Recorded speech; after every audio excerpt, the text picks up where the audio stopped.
اذ قال، و هنگامی که گفت ابراهیم علیه السلام ربی ای رب من، ای پروردگار من، اجعل بگردان هذا بلدا آمنا، هذا امی مکه مکرمه را بلدن یک شهر آمنا با امنیت. دعا کرد که پروردگار، انسان مؤمن دیندار همیشه چی میخواد؟ در هر جایی که بود میگه پروردگار این جای امن و آرامش قرار بده، ورزق اهله و رزق بده برای اهل از ثمرات از من الثمرات از میوه ها، من کسانی که آمن منهم بالله و الیوم الاخر، برای کسایی از اینا که ایمان دارن به الله و روز آخرتی. دعای ابراهیم علیه السلام برای مؤمنا. قال میگه گفت الله متعال سبحانه و تعالی و من کفر، و کسایی که حتی کافر شوند، فامتعه، پس یک متاع میتون برشان، یک متاع قلیلا کم، ثم سپس اضطره را میکشانم الی عذاب نار، به عذاب دوزخ، و بئس المصیر، و بسیار بد جای است امی برگشت از اینا یعنی دوزخ. و از هنگامی که یرفع بلند میکرد ابراهیم علیه السلام القواعد من البیت، اینا میگه تعلیم، شما که در امت ابراهیم علیه السلام هستین چرا بیکار شیشتین؟ کل مردم کار میکنن، مولوی صاحب قرار 4 زانو 6 تا چای میخورن، در حالی که میگه ابراهیم علیه السلام چی میکرد؟ ابراهیم علیه السلام خودش آستینای خود بر زده بود و سنگاره، اسماعیل علیه السلام بچهش سنگ می آورد و ابراهیم علیه السلام رو چی میکرد؟ در جایش میگذاشت و گل میکرد، کار میکرد. و اذ یرفع، و هنگامی که بلند کرد ابراهیم علیه السلام القواعد، دیوارهای من البیت، از بیت الله شریف را، یعنی بیت الله شریف این مخلوق است، ساخت ابراهیم علیه السلام است. شما به بیت الله سجده نکنین، سجده برای الله میکنین.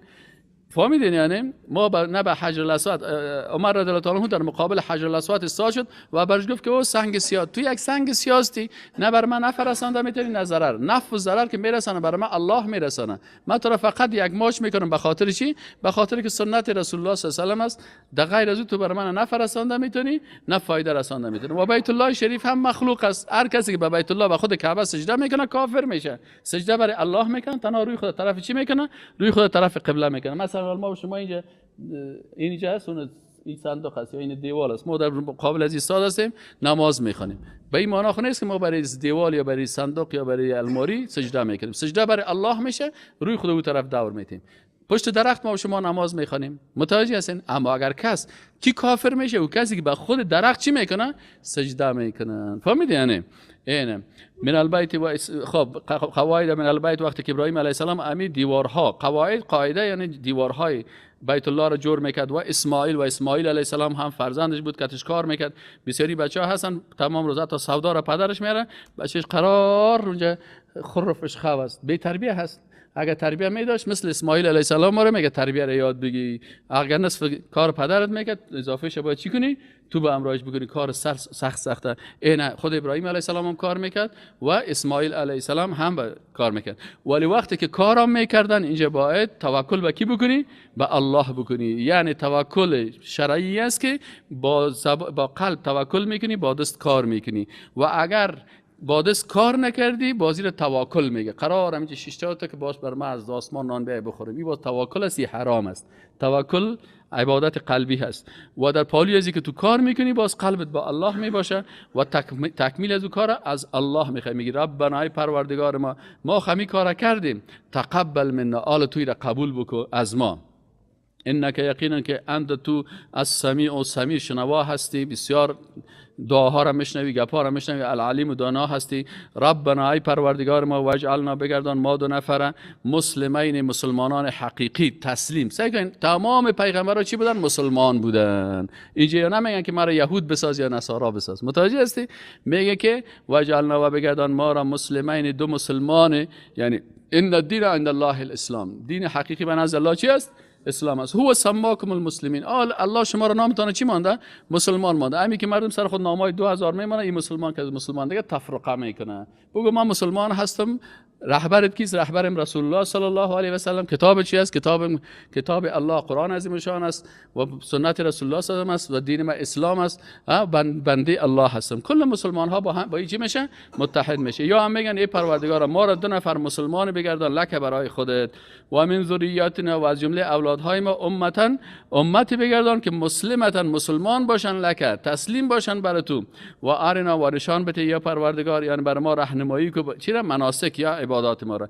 یعنی حتی خود پیغمبر نمیتونه که عبادت چی کنه، از دل خود جور بکنه. میگه پروردگار تو عبادت بر ما بگو که چی عبادت است که ما را انجام بدیم. و توب علینا و قبول که توبه ما را، انک یقینا که تو یا الله انت توی التواب و بسیار پذیرنده توبه، الرحیم و بسیار مهربان. ربنا ای پروردگار ما، وابعث و مبعوث بگردان فیهم در بین از اینا رسولا یک پیغمبری را، منهم از جمله خودشان. یا پروردگار مبعوث کن فیهم در بین از اینا رسولا یک پیغمبر، منهم از بین ایشان. این دعا هست برای کی؟ برای رسول الله صلی الله علیه و سلم که یا الله در این منطقه که ما هستیم خانه کعبه هست، در بین از اینا هم یک پیغمبر از بین خودشان چی کو مبعوث بکن که یتلو علیهم، که او وظیفه و پیغمبر چی باشه؟ یتلو علیهم که تلاوت بکند برای ایشان آیاتی که آیات تو را، آیات کتابتان را. و یعلمهم، وظیفه پیغمبر چی است؟ تعلیم دادن است. و یعلمهم الکتاب، پیغمبر معلم است، درس میته، تعلیمشان میته الکتاب، کتاب را، و الحکمت و حکمت را. منظور از کتاب اینجا علما میگن الکتاب قرآن است، و الحکمه و سنت رسول الله صلی الله علیه و سلم است. پس پیغمبر کتاب درس میده و حکمت چیه؟ سنت های رسول الله صلی الله علیه و سلم. و یزکیهم، و تزکیه میکند ایشان را. این دیگه درس چی میته؟ تزکیه میته. یعنی وظیفه پیغمبرها تعلیم قرآن، تعلیم سنت و تزکیه هست، اخلاقیات، صفای قلب. بعضی کسا میگه که نه والا صفای قلب در قرآن نیست، در شریعت نیست، ما قلب خدا قلب تصفیه. وظیفه پیغمبر است صفای قلب، صفای چشم، صفای عقیده، ذکر، عبادت، اطاعت، کلش وظیفه رسول الله صلی الله علیه و سلم. چرا دین کامل امی هسته. انک یقینا که تو انت توی یا الله العزیز و بسیار ذات غالب، الحکیم و بسیار ذات با حکمت. الله متعال چی میگه؟ میگه که اینمی ملت یا روشی که ابراهیم علیه السلام داشت، امی روشی بسیار خوبش بود، ملت بسیار خوبش بود. و من و هر کسی که حتی رسول الله صلی الله علیه و هم در ملت ابراهیم علیه السلام بود. و من و هر کسی که یرغب و اعراض نماید عن ملت، از ملت کی؟ ابراهیم علیه السلام. ای چیست؟ الا مگر کسی از روی خدا میگردانه، من کسی که صفحه به جهالت انداخته باشه نفس خود را. ولقد اصطفینا، الله متعال میگه یقینا که ما ابراهیم علیه السلام برگزیدیم به پیغمبری، او را برگزیده میشه، او اختیار ما هست، استفا مصطفی که میگنه اینال میگه اینمی ابراهیم علیه السلام ما برگزیدیم فی دنیا، در دنیا او را ما به منحص یک پیغمبر اولوالعزم بزرگوار. و انه و یقینا که ابراهیم علیه السلام فی الاخرت، در آخرت، لمن الصالحین، از جمله صالحان است. چرا از جمله صالحان است؟ به خاطر از اینکه اثقال، وقتی که گفت له ربه، برش گفت پروردگارش اسلم، مسلمان شو. مسلمان چی معنی؟ یعنی به احکام الله، به عقیده توحید الهی تسلیم شو. قال، گفت ابراهیم علیه السلام اسلمت، ما تسلیم شدم. برای کی تسلیم شدم؟ لرب العالمین، به پروردگار عالمیان. پس ابراهیم علیه السلام خودش به الله تسلیم بود، به شریعت الله، به توحید الله، به عبادت الله، به احکام الله، به کل از ابراهیم علیه السلام تسلیم بود. و وصا، و باز ابراهیم علیه السلام خودش که تسلیم بود، این تسلیمی معنیش است که توی توصیه را باید به اولادهایت هم بکنی. یعنی باید اولادایت از نظر نپرتی که خود نماز بخوانی، اولادایت بانی که خرفش خو باشه، ذریت و فامیل بیدین باشه. نه، و وصا، و ملت ابراهیم علیه السلام، طریقه ابراهیم علیه السلام همی است که و وصا، و وصیت کرد، توصیه کرد ابراهیم علیه السلام بنیه، پسرانش را، و یعقوب، و همچنان این کار کی کرد؟ یعقوب علیه السلام کرد. یعقوب علیه السلام هم امی توصیه را، توصیه ایمان، یا بنی، ای فرزندان من، ان الله، یقینا که الله اصطفى، اختیار کرده، لکم الدین، بر شما دینه. یعنی دین اسلام الله بر شما اختیار کرده که در دین اسلام چی است؟ چی است؟ توحید است، احکام است، اخلاقیات است، اعتقادات است، اخلاقیات است، عبادات است، معاملات است. این کل از اینا این دین الله بر شما چی کرده؟ اختیار کرده. فلا تموتن، پس شما ممیرید، الا مگر و انتم مسلمون، در حالی که شما چی باشین؟ به الله تسلیم باشین، مسلمان ها باشین. ام کنتم، یا ای که بودید شما شهدا، شاهدان، از هنگامی که حاضر شد یا رسید یا در حالت احتضار میگه، جان کندن میگن، وقتی که حالت احتضار یعقوب علیه السلام شد، یعقوب علیه السلام امو حاضر شد به او چی؟ الموت و مرگ. اذ قال، وقتی که گفت لبنیه بر فرزندانش، ما تعبدون من بعدی، بعد از ما شما کی را عبادت میکنین؟ چون بر از اینا تعلیم داده بود که عبادت مخصوص الله هست. قالوا، فرزنداش گفتن نعبد، عبادت میکنیم، الهک، معبود تو را. اله کی را میگن؟ کسی را میگن که ذاتش عبادت میشه و شریعتش در مقابل قوانین دیگه تطبیق میشه، این را معبود میگن. نعبد الهک، ما عبادت میکنیم معبود تو را، و اله آبائک، و معبود پدران تو را. پدران ابراهیم، پدران یعقوب علیه السلام کی بود؟ ابراهیم و اسماعیل و اسحاق. این میگه اینی پدران از اینا بودن. پس اینا چی هستن؟ خود یعقوب علیه السلام فرزند یعقوب بود، این پدر مستقیمش بود، و اسماعیل کاکایش بود و ابراهیم پدر کلانشان بود. پس از این خاطر الله متعال که این ابراهیم و اسماعیل و اسحاق الها واحده، که معبود همه ایشان یکی بود. بعضی کسا میگه عیسی به دین خود، موسی به دین خود. این کلمه کفری است، فهمیدین؟ کفر میگن. عیسی نه به دین خود، دین عیسی و دین موسی علیه السلام چی بود؟ دین اسلام بود و دین توحید بود. از این خاطر گپای بیدینی را بعضی کسا میگن، از رواجای مردمای بت پرست مانده. و نحن و ما کسیم له، و او مسلمان هستیم، یعنی تمام ما به الله چی هستیم؟ تسلیم هستیم. اگر اولاد یعقوب هستن، اولاد یعقوب بنی اسرائیل بودن و اولاد اسماعیل علیه السلام کی بودن؟ بنی اسماعیل که امی عرب ها بودن، مردمای قریش. تلک امتون، اینمی امتی بود، قد خلت که گذشت، لها برای آن است، ما کسبت آنچه را کسب کرده بودن، ولکم و برای شما هست، ما کسبتم آنچه که شما کسب کردین. آل هر امت مؤاخذه میشه در مقابل اونم اعمال خود. ولا تسالون، و سوال کردن نمیشه، اما کانوا یعملون، از آن چیزی که اونا عمل میکردن. و قالوا، و میگفتن یهودیایی دیگه، بدبختیای از اینا یهودی همی بود، ولی جوابش الله متعال میته. میگه و قالوا، و گفتن بنی اسرائیل کونوا، باشین هودن، یهودی شوین، او نصارا، یا نصرانی شوین، تحت دو که هدایت شوین. الله متعال میگه قل بگوی رسول الله صلی الله علیه و بل ملت ابراهیم، بلکه ملت ابراهیم حنیف پاک است، یهودیت و نصرانیت نیست. و ما کان، شما دروغ تهمت میکنین سر ابراهیم علیه السلام.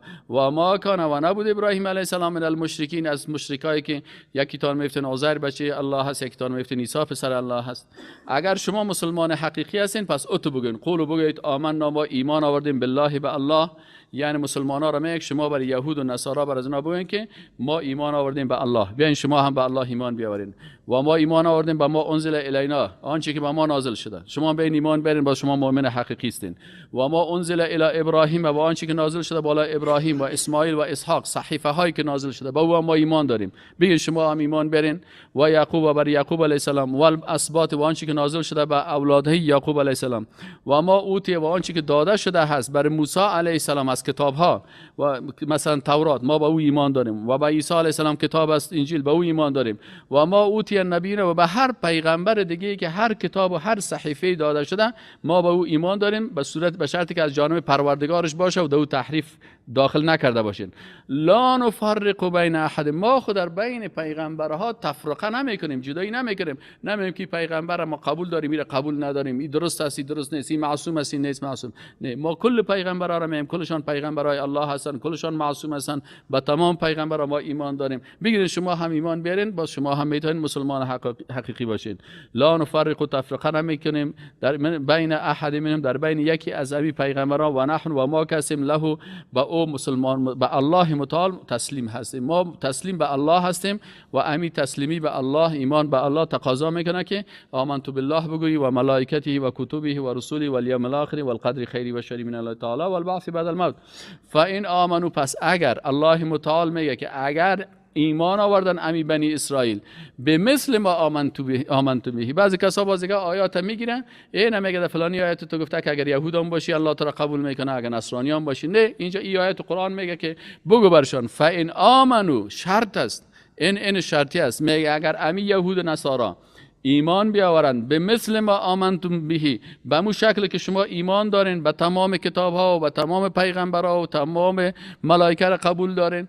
اگر به همین قسم ایمان داشته باشن فقط اهتدوا، درست است که اینا هدایت شدن، یقینا که اینا هدایت شدن.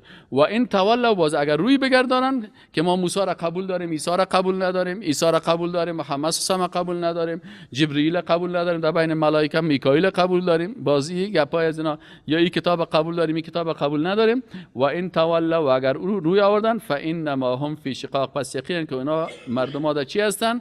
در اختلاف هستن. اینا شقاوت و بدبختی دارن و اینا تفرقه ایجاد میکنن. فسیکفیکهم الله، پس کافی از برای شما الله متعال، او شاهد از بر شما، و هو السمیع العلیم، الله متعال خوب شنوا هست و عالم و دانا هست، همه چیز الله میفهمه، پس الله متعال کافی است بر شما. صبغت الله، اینا بعضی اوقات چی میکنن؟ یهود و نصارا بعضی مردم ها را باز وقتی که ببره که کافر بیدین بسازه، باز نصرانی او رو میبره در یک جوی او چخش میکنه یا دو چخش میکنه، باز میگه یعنی خوب رنگ گرفت دیگه، ناله این اصلی دیندار شد.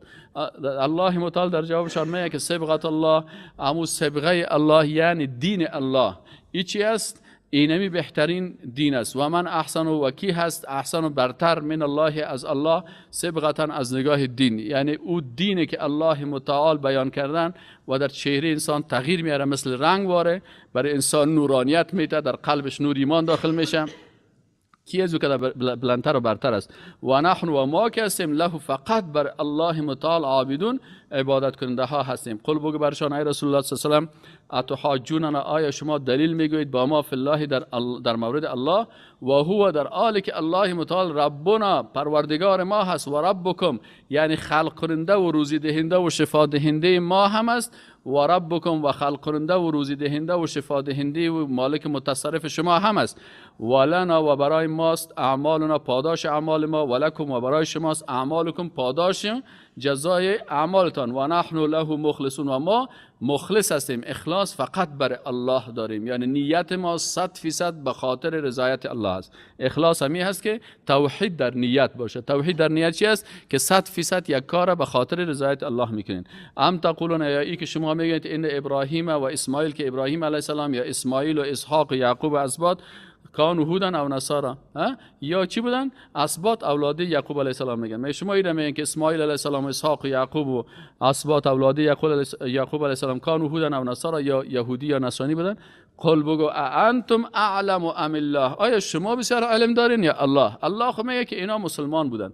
و من اظلم، و کی ظالمتر نسبت به کسی که کتم میپوشاند یا پنهان میکنند، شهادتی که عنده در نزد اوست من الله، یعنی چیزی که در کتابش ثابت است او را پت میکنند.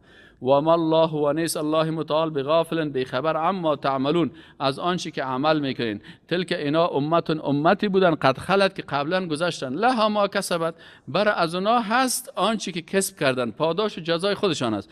ولکم، و برای شما هست ما آنچه که کسبتم، شما کسب کردید.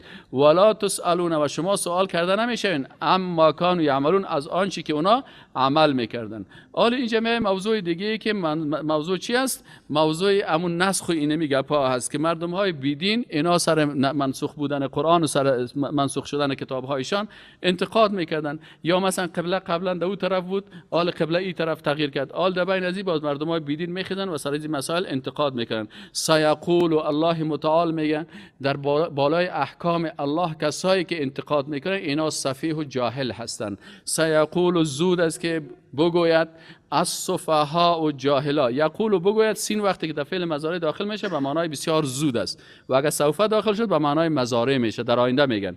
سیقول زود است که بگویند السفهاء و انسانهای جاهل که عادتشان انتقادات بیجا هست سر احکام الله، من الناس از مردم، ما والله هم چی سبب شد که روی خدا بگردانن یا تغییر بدن عن قبلتهم، از قبله که التی بودن کانوا علیها بر آن. چون اول قبلت کدام طرف بود؟ طرف قدس بود، بیت المقدس، قدس شریف بود. اینال مسلمان ها او طرف نماز میخواندن. الله متعال به خاطر امتحان کردن امی کسایی که میفتن ما مؤمن هستیم باز حکم الله را قبول نمیکنه، امتحان کرد، گفت قبله باشه طرف بیت الله شریف. خب چی بیت المقدس چی بیت الله؟ امر الله هر طرف که شد بکنین. یاد گفتن که کانوا علیه، چرا این قبله را تغییر دادن؟ ما این قبول نداریم. قل بگو ای رسول الله صلی الله علیه و سلم لله، خاص برای الله که است، المشرق و مشرق و المغرب و مغرب، هم شرق هم غرب، چی او طرف باشه چی طرف باشه، کلش تو سجده برای الله میکنی. این که رویت کدام طرف الله برات بگو رویت امو طرف دور بده. تو خب به بیت المقدس سجده نمیکردی که شلاسی که ما بیت المقدس چرا است، یا به کعبه سجده نمیکنی که چرا کعبه چیز شد.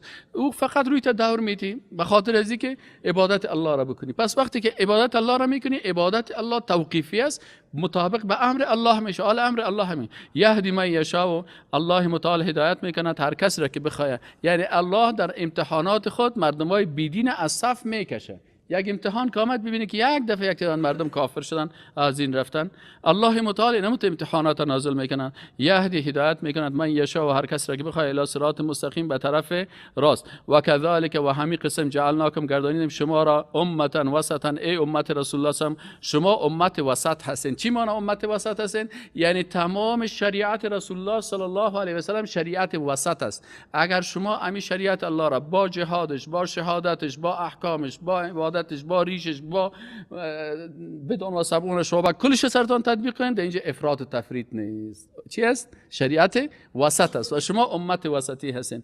لتکونوا، تا که شما امت وسطی باشین، شهدا شاهدان علی الناس، بالای مردم، که کدام مردم حقیقتا عبادت الله را میکنن، اطاعت الله را میکنن، توحید الله را، علی الناس بر مردم، و یکون، و بالای شما هم مقام خوب دارین، و یکون الرسول، بالای شما کی شاهد می باشد؟ رسول الله صلی الله علیه و سلم در روز قیامت شهادت میده که اینی امت ما موحد بود، اینی امت ما به کتاب الله و سنت رسول الله صلی الله علیه و سلم منقاد بود، و اینی کسی دیگه بود که فلسفه گوی بود، عادت بنی اسرائیل داشت، از دین برآمد، گمراه شد. رسول الله صلی الله علیه و سلم سر شما هم شهادت میده. چرا؟ دفتر اعمال کلیه تو آشکار معلوم دار اونم مجاز. و یکون الرسول، و می باشد رسول الله صلی الله علیه و علیکم بالای شما شهیدن شاهد. و ما جعلنا، و ما تغییر ندادیم، الله متعال میگه، القبلة التي كنت عليها، او قبله که تو برش بودی، الا مگر لنعلم، تا ما معلوم کنیم. با الله خو علم غیب است، عالم غیب است، میفهمه الله میدانه، لکن میخوایم که معلوم کنیم برای دیگه مسلمان ها که باز شهادت بدن که اینا صادق هستن یا کاذب. لنعلم، تا این که معلوم کنین من که کدام شخصی یتبع و متابعت میکند الرسول، از رسول الله صلی الله علیه و سلم، من از کسانی که ینقلب و برمیگردن علی عقبیه، به پشت خیشه. امی اصحاب رسول الله صلی آن قدر مردمای ایماندار و صادق بودن و تصدیق کننده رسول الله صلی الله علیه و مجرد که رسول الله صلی روی خود دور داد، کلشان چی کردن؟ فورا روی خود به کجا تغییر دادن؟ به طرفی که رسول الله صلی الله علیه و روی خود دور داد. فورا امی که کوری پای خود دور دادن این طرف روی خود علی عقبیه. فهمیدین؟ به عقب پشتای پایشان. یعنی وقتی کس پای خود دور مثلا فشار سر کوری پای خود میاره، نه تو کوری پای خود این قسم دور میته، نه این تو. فورا صحابه چی کردن؟ اما تو دور دادن روی خود این طرف. ینقلب علی عقبیه، برمیگردن بر عقب پاهاشان. و این کانت، و اگرچه اینمی تغییر دادن قبله، وقتی که یک انسان در یک چیز عادت کرده باشه دوامدار چندین سال باشه، باز تغییر از او چی می باشه؟ بسیار بر انسان سخت می باشه.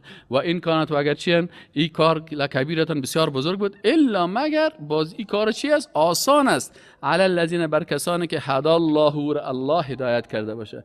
اگر تو مثلا 20 سال سیگارت بکشی، 20 سال نسوار بکشی، 20 سال در شرک مبتلا باشی، 20 سال در بدعت مبتلا باشی، وقتی که الله هدایتت کرد فورا رو چی میکنی؟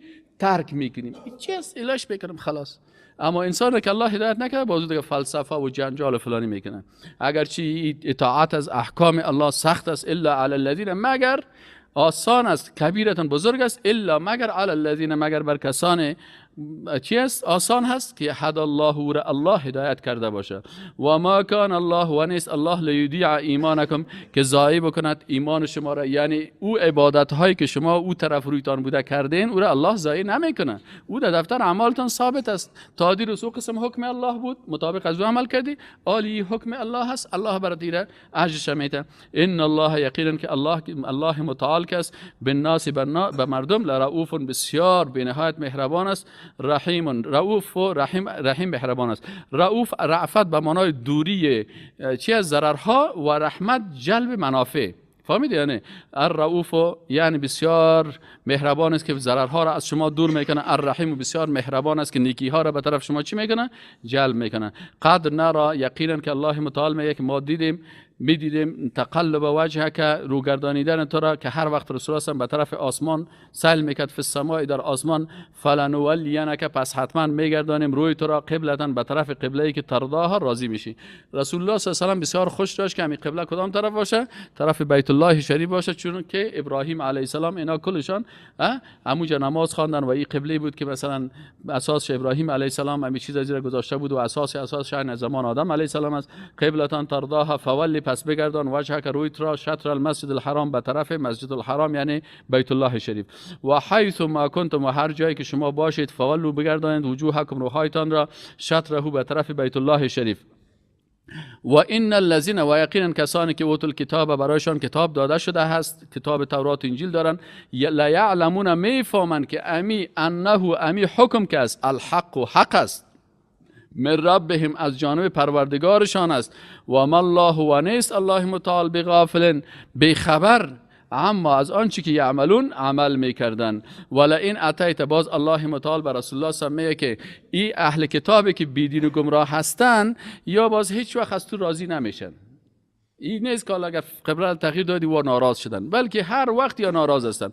ولا ان و اگر اتیت بیاوری الذین به کسانی که اوتل کتاب آسمانی داده شده است یعنی اهل کتاب به کل آیت تمامی آیات و نشانه ها و معجزات بر از اونا بیاری ما تبع یا مطابقت نمیکنن قبلت که قبله تو را و ما انت و تو هم نیستی به تابع مطابقت کننده قبلت هم قبله از اینا را و ما بعضهم و نیستن بعضی از اونا به تابع مطابقت کننده قبلت بعد قبله دیگرایشان. در بین خود هم اختلافات داره، لکن متوجه باشی که والا این تبعت باز اگر متابعت کنی ای رسول الله صلی الله علیه و یا ای مسلمانی که تو قرآن میخونی احوا هم رسول الله هم خود نمیکنن، لکن بر ما و شما درس است که ای امت رسول الله صلی الله علیه و اگر شما متابعت بکنین احوا هم خواهشات نفسانی و خواسته های یهود و نصارا را بعد از این که جاء که آمد بر شما من علم احکام برتان ثابت شد آگاهی از حق انک اذا لمن الظالمین باز شما در جمله چی میشین؟ ظالم ها قرار میگیرین. الذین کسانی که آتیناهم الکتاب دادیم برشان کتاب را این یهود و نصارا که هستن ای امت رسول الله صلی الله علیه و اینا در کتابهایشان آنقدر دلایل است و آنقدر اینا سند داشتن که رسول الله صلی الله علیه و آله میشناسن مثل که یک نفر بچهش محصل باشه مثلا در پوانتون در بین 20000 30000 محصل باشه. حالا پدر تو که میده پوانتون به 40000 شاگرد باشه میگه نه راست میبولد او بچه‌م کجا است خوب است تو خریس رو بغل کنم و دیگه با یکی بچه‌م است. الله متعال میگه اینمی قسم که پدر فرزند خودم میشناسه این یهود اهل کتاب خانه خراب رسول الله صلی الله علیه و آله میشناختن لکن بیدینی هست. از همین خاطر وقتی که یک عالم گمراه و شو بسیار خطرناک است. خطرناک برای چی است؟ شما ببینید که رسول الله صلی الله علیه و آله علاماتش عین علامات نبوتش از سن 12 سالگی میشناختن. از این خاطر وقتی که اینا به سفر شام میرفت که کاکای خود و عالم محمد برازی چی گفت؟ بچه بیادرزاده روان نکو. گفت چرا؟ گفت اونجا علمای یهود هستن، علمای نصارا هستن، اهل کتاب هستن. اونا وقتی که دنیا پرست شدن عالم بسیار خطرناک است کفرش. بازی که دنیا پرست شد حتی چی میکنه؟ پیغمبر میکشه. از این خاطر پس بری در خانهش چی کن؟ پس دور بده. از این خاطر میگه شما احبار و رهبان معبودتان جور نکنین، علما و بزرگای با تقوایتان معبودتان جور نکنین، بلکه چی کنین؟ ببینین که چقدر مطابق قرآن و سنت عمل میکنه. بهش چیزی نگردین که واسه یکیش میخواد میگه حلال است و حرام است. باید سند داشته باشه از چی؟ از کتاب و سنت. الذين کسانی که الله متعال میگه آتیناهم دادیم برشان الکتاب کتاب را یعرفونه میشناختن رسول الله صلی الله علیه و سلم کما یعرفون ابناهم همین قسم که یا میشناسن کی نه؟ ابناهم فرزندان خود را. این قدر علامات در وجود رسول الله صلی الله علیه و آله بود که کلش هم میشناختن. و ان و یقینا که فریقا یک گروه منهم از ایشان لا یکتمون الحق میپوشانن حق را و هم یعلمون در حالی که حق میدارن میفهمن که الحق من ربک حق از جانب کی است؟ از جانب پروردگارت است. این تغییر قبله که است، این حق است، از جانب کی است؟ از جانب پروردگارت. فلا تکونون پس ما باش ای رسول الله صلی الله علیه و آله من الممتنین از جمله شک کننده ها. یعنی هر کسی که قرآن میخواد رسول الله خود در جمله شک کننده ها نیست. درس از برای امت رسول الله صلی الله علیه و آله. شما در شخصیت از اینا شک نکنین. ولکل وجهه و برای هر جهت هو که امت است مولیها به طرف آن رو میگردن. ولکل و برای هر امتی وجهتون یک جهت هست که هو که امی امت مولیها به طرف از روی خدا میگردانند. یعنی بر هر کس الله متعال وقتی قبله را تعیین میکنه، حکم را بیان میکنه و مو طرف روی خدا دور میته. فاستبقوا، پس شما استباق مسابقه بکنین، سبقت بکنین، پیشدستی بکنین در چی؟ الخیرات، در نیکی ها، در توحید، در عبادت الله، در تطبیق شریعت الله. اینما تکونوا، هر جایی که شما باشین، یأتی بکم الله، میآورد شما را الله متعال، عازل میکنند الله متعال شما را برای پست و امتحان، جمیعا تمامی. این الله، یقینا که الله متعال علی کل شیء قدیر، بر هر چیز قدرتمند است. و من حیث، و از هر جایی که خرجت بیرون شوی، فولی، پس بگردان، وجهک، رویت را، شطر المسجد الحرام، در هر جایی که بودی رویت به طرف بیت الله شریف بگردان. و انه، و یقینا که امی حکم للحق، و حق است من ربک، از جانب پروردگارت است. و ما الله بغافل، و نیست الله متعال به خبر، اما تعملون، از آن چیزی که عمل میکنین. و من حیث، و از هر جایی که خرجت بیرون شوی، فولی، پس بگردان. باز تاکید میکنن، تاکید بالای تاکید، که وشک متاثر به تبلیغات دشمنای اسلام نشین، چون دشمنای اسلام زیاد وقت تبلیغ میکنن تا که یک حکم شرعی را بیخی چی کنن، از بین ببرن، ضد از زیاد تبلیغات میکنن. و من حیث، و از هر جایی که خارج شوی یا بیرون شوی، فول، باز بر رسول الله میگه که امر الله هست، پس بگردان، ول، بگردان، وجهک، رویت را، شطر المسجد الحرام، به طرف مسجد الحرام. و حیث ما کنتم، و در هر جایی که بودین، فولوا، پس بگردانید شما مسلمانان، وجوهکم، روهایتان را، شطره، به طرف بیت الله شریف. یعنی طرف چیز، بسیاری کسا تبلیغ میکنن که چرا ما به حج بریم، چرا روی خدا به طرف کعبه بکنیم، چرا ما این کارا بکنیم، از او که پیسه حج بر فقرا و مساکین بدیم. خب پیسه حج بر فقرا و مساکین، زکات خو اول بده. اگر تو زکات بدی، خودم حق فقیر و مسکین است. زکات خو هر سال از باید بدی. حج خدا کل عمر یک دفعه هست. اینا میخوان که امیر هم از بین ببرن، قبله را هم از بین ببرن. الله متعال میگه که بگپای از یا نشین، لالا یکون، تا ای که نباشد، للناس، بر مردم، علیکم، بالای شما، حجتون، دلیل، الا الذين، مگر کسانی که ظلموا منهم، ظلم کردن. یعنی ظلم با چی میشه؟ با معصیت اوامر الله میشه. منهم، از ایشان، فلا تخشوهم، پس شما از اونا مترسین. و اخشونی، والله متعال میگن از ما بترسین. یعنی ترس باید چی باشه؟ خود خوف کسی عبادت است. خوف حقیقی که است، خوف عبادت مخصوص الله است. این خوف طبیعی که است، بازو مثلا یک انسان از حیوان درنده میترسه، لکن خوفی که قلبا میباشه به خاطر عبادت که است، این دیگه شما باید وقشونی خاص برای ما بکنین. ولی اتم، تا وقتی که من تمام بکنم با نعمت های خود را علیکم، بالای شما، ولعلکم، و شاید که شما هدایت شوین. کما ارسلنا، چنان که ما فرستادیم، فیکم، در بین شما، رسولا، پیغمبر، منکم، از شما، یتلو، تلاوت میکرد، علیکم، بالای شما، آیاتنا، آیات ما را، و یزکیکم، و تزکیه میکرد شما را. ببینید وظیفه پیغمبر چی هست؟ تلاوت آیات الله هست، تلاوت وحی است، رساندن وحی است، کتاب الله و سنت رسول الله صلی الله علیه و سلم. و یزکیکم، و شما را دیگه تزکیه میکرد این پیغمبر. چه قسم شما را تزکیه قلبی میکرد؟ قلبتان باید پاک باشه، زبانتان پاک باشه، پایتان پاک باشه، اعضای بدنتان پاک باشه از گناه، چرا که جنت پاک است و در جنت پاک بغیر از انسانهای پاک در جای پاک داخل نمیشه. پس باید پاک شوین. به همین خاطر انسان اگه گناهکار باشه، یا بالایش مرض میاد در دنیا پاک میسازشه، یا یک عذاب سرش میاد پاک میسازه، یا در قبر پاک میشه، یا در روز آخرت در میزان و در پل صراط اینجا پاک میشه. باز که خوب پاک شد، بازی رو چی میکنه؟ و حتی اگر باز پاکی نبود، چند وقتی به دوزخ میره تا در دوزخ پاک شوه، شسته شوه، باز پاک در جنت میره. و یزکیکم، دیگه وظیفه رسول الله صلی الله علیه و آله چی بود؟ که شما را تزکیه و پاک بکنه. پس تزکیه کردن، پاک کردن، صاف کردن، این کلش وظیفه کی بود؟ وظیفه شخص رسول الله صلی الله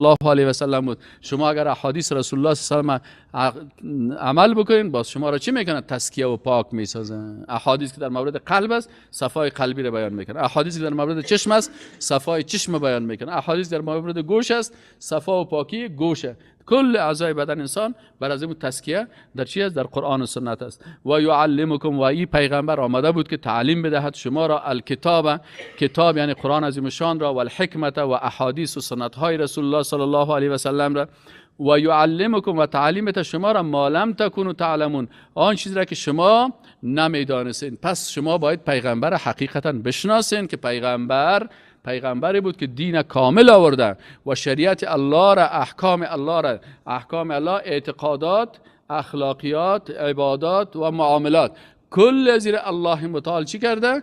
کل زیر الله متعال بیان کرده و رسول الله هم کل زیر تطبیق کرده. یعنی هیچ چیز نیست که رسول الله هم او را از دین مانده باشه و تطبیق نکرده باشه. پس صفای قلب و تزکیه و پاکی کلش وظیفه کی است؟ وظیفه پیغمبر صلی الله علیه و سلم است و در قرآن و سنت کلش موجود است. فذکرونی، الله متعال میگه ذکر عبادت زبانی هست. ذکر عبادت زبانی هست، میگه الله متعال میگه شما مرا به یاد داشته باشین.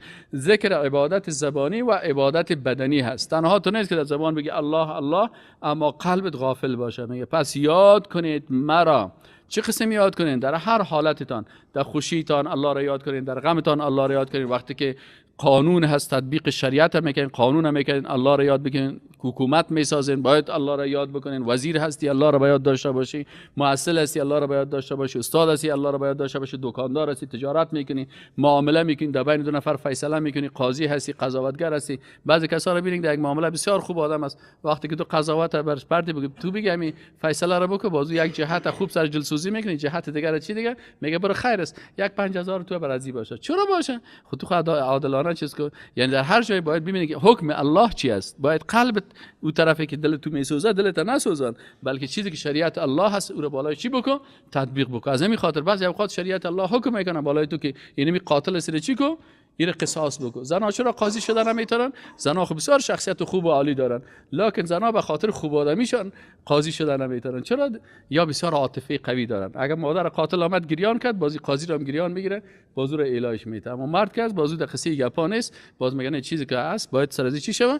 تطبیق شوه. پس الله متعال میگه فذکرونی، پس یاد کنین مرا در هر لحظه زندگیتان، در هر تصمیم گیریتان.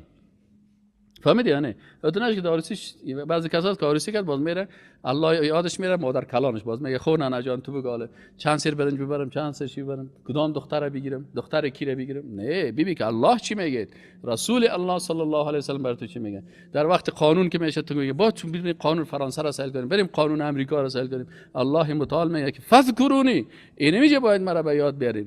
بگین که الله دمیجه چی گفته، چه قسم حکومت باید بسازیم، چه قسم نظام باشه. متوجه هستی نه؟ پس الله متعال میگه فذکرونی، پس یاد کنید مرا، اذکرکم، باز من شما را یاد میکنم در نعمت ها. پیش ملائکه که از در حضور الله برازو یادتان میکنم، در روز قیامت به یاد من میباشین، در سر میزان به یاد من میباشین، در قبر به یاد من میباشین، در جان کردن به یاد من میباشین. باز هر وقت بالای شما رحمت ها را چی میکنم؟ نازل میکنم.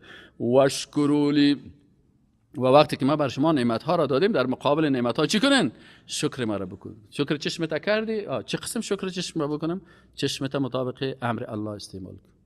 گوشت، کسایی که موسیقی میشنوه و ساز میشنوه و تمام روز این شکر گوش خدا نکرده، کفران نعمت کرده. قلبت به یاد الله هست، عبادات قلبی را یاد داری، عبادات زبانی را. هر عضو بدن انسان عبادت داره. اطاعت از امر الله عبادت است. هر عضو بدن تا اگه مطابق امر الله استعمال کردی در حقیقت تو چی هستی؟ عبادت الله است. ولا تکفرون، و کفران نعمت نکنین. یا ایها الذین آمنوا، ای کسانی که حال خطاب بر مؤمنان است، میگه ای مؤمنان شما چی وظیفه داشته باشین؟ استعینوا بالصبر والصلاه. اول خو استعانت عبادت است. استعانت ایاک نعبد و ایاک نستعین. استعانت فقط از الله میگیریم. در اموری که مافوق اسباب است از الله کمک میخوایم. وقتی که دکتر جواب ما داد در عالم اسباب که الله اجازه داده کمک میخوایم، مثلا پیش دکتر میریم عملیات میکنیم، کمک میکنیم دکتر صاحب که ما در این قسمت کمک بکن، من عملیات بکن. اما شافی الله هست. وقتی که دکتر جواب داد دیگه چیز نبود، باز بگو یا الله تو به داد ما برس، تو مشکل کشا هستی. و به خاطر از اینکه سر تو عبادت میکنید با سه قسم چی هستن؟ واستعینوا بالصبر والصلاه. شما باز در زندگیتان استعانت همچنان بخواید در چی؟ در مسائل معنویتان از چی؟ با صبر و صلات. صبر چیز و صلات. صبر گاهی در اطاعت میشه، سه قسمه: صبر در اطاعت، صبر در اطاعت و عبادت، صبر در معصیت و صبر در مصیبت. صبر در اطاعت چی هست؟ که وقت نماز میخوانی با صبر نماز بخوان. بعضی کساس 45 دقیقه وضو ازی میشه، با سر نماز آمد با 3 دقیقه نماز میره. خب با اندازه وضو خود نماز بخوانم بسیار خوبش باشه. این نماز که 2 دقیقه. این حال صبر در عبادت چی است؟ که تا آستا نماز تا بخونی. در روزه صبر داشته باشی. در هر عبادت، در جهاد صبر داشته باش، در شهادت صبر داشته باش، در سختی ها صبر داشته باش. این حال بعضی اوقات صبر در اطاعت است، بعضی اوقات صبر در چی است؟ صبر در مصیبت است. سرت مصیبت آمد، بعضی کسا که سرش یک مصیبت آمد کفر میگن. و بعضی اوقات صبر در چی هست؟ صبر در معصیت است که گناه را دیدی خیز نپرتو، بلکه از گناه بگریز، فرار کو.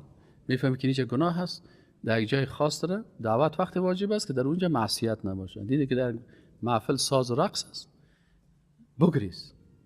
نه ولی الله خفه شد فلان یک باز خفه نشه. بعضی کسا الله را خفه میسازه، مخلوق چی میسازه؟ در توی سازش میرم، چرا؟ بازو خفه میشم.